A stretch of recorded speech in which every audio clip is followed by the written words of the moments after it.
Berikut kami rangkum 12 hal yang dibolehkan ketika puasa disertai dengan dalil dan penjelasan ulama. Yang pertama, mendapati waktu fajar dalam keadaan junub. Dari Aisyah dan Ummu Salamah radhiyallahu anhuma mereka berkata, Nabi SAW pernah mendapati waktu fajar atau waktu subuh dalam keadaan junub karena bersetubuh dengan istrinya. Kemudian beliau SAW mandi dan tetap berpuasa. Yang kedua, bersiwak ketika berpuasa. Dari Abu Hurairah, Nabi SAW bersabda, seandainya tidak memberatkan umatku, niscaya akan kuperintahkan mereka untuk menyikat gigi atau bersiwak setiap kali berwudu.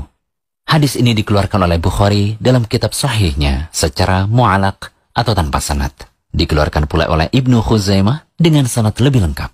Syekh Albani mengatakan bahwa sanad hadis ini sahih.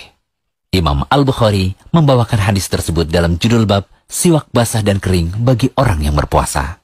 Judul bab ini mengisyaratkan bahwa Imam Al-Bukhari ingin menyanggah sebagian ulama, seperti ulama Malikiyah dan Asy'abi yang memakruhkan untuk bersiwak ketika berpuasa dengan siwak basah. Lalu bagaimana dengan sikat gigi? Kalau kita melihat dari perkataan ulama masa silam, menyikat gigi tidaklah membatalkan puasa, asalkan tidak ada pasta atau sesuatu yang masuk dalam rongga tubuh atau perut. Imam Nawawi rahimahullah berkata, jika seseorang bersiwak dengan siwak yang basah, lantaran cairan dari siwak tadi terpisah lalu tertelan, atau ada serpihan dari siwak yang ikut tertelan, puasanya batal. Hal ini tidak ada perbedaan di antara para ulama Syafi'iyah. Al-Fawrani dan yang lainnya pun menegaskan seperti itu. Kalau saran kami sih, waktu menyikat gigi bisa dilakukan setelah makan sahur atau berbuka. Bagaimana? Kemudian yang ketiga, berkumur-kumur dan memasukkan air ke dalam hidung asal tidak berlebihan. Nabi SAW bersabda, bersungguh-sungguhlah dalam beristinsyak atau memasukkan air dalam hidung, kecuali jika engkau berpuasa.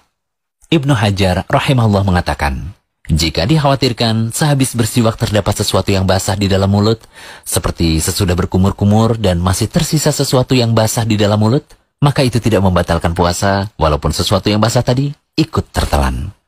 Keempat, bercumbu dan mencium istri selama aman dari keluarnya mani. Dari Aisyah radhiyallahu anha, beliau berkata, Nabi SAW biasa mencium dan mencumbu istrinya sedangkan beliau dalam keadaan berpuasa. Beliau melakukan demikian karena beliau adalah orang yang paling kuat menahan syahwatnya. Kelima, bekam dan donor darah jika tidak membuat lemas.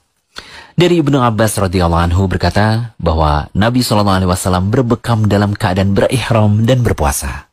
Anas bin Malik radhiyallahu anhu ditanya, apakah kalian tidak menyukai berbekam bagi orang yang berpuasa? Beliau berkata, tidak, kecuali jika bisa menyebabkan lemah.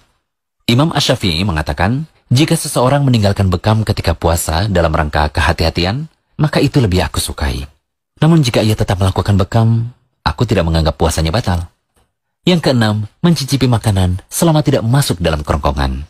Dari Ibnu Abbas radhiyallahu anhuma, ia mengatakan, tidak mengapa seseorang yang sedang berpuasa mencicipi cuka atau sesuatu selama tidak masuk sampai ke kerongkongan. Termasuk dalam mencicipi di sini adalah mengunyah makanan untuk suatu kebutuhan seperti membantu mengunyah makanan untuk si kecil. Kemudian yang ketujuh, bercelak dan tetes mata. Al-Hasan Al-Basri mengatakan, tidak mengapa bercelak untuk orang yang berpuasa. Dikeluarkan oleh Abdul Razak dengan sanad yang sahih. 8. Mandi dan menyiramkan air di kepala untuk membuat segar. Hal ini dikuatkan oleh sebuah riwayat dari Abu Bakar bin Abdirrahman. Beliau berkata, sungguh aku melihat Rasulullah SAW di Al-Araj mengguyur kepalanya dengan air karena keadaan yang sangat haus atau sangat terik. Sedangkan beliau dalam keadaan berpuasa. Penulis Aunul Ma'bud mengatakan, hadis ini merupakan dalil bolehnya orang yang berpuasa untuk menyegarkan badan dari cuaca yang cukup terik dengan mengguyur air pada sebagian atau seluruh badannya. Inilah pendapat mayoritas ulama dan mereka tidak membedakan antara mandi wajib, sunnah, atau mubah. Kesembilan, menelan dahak.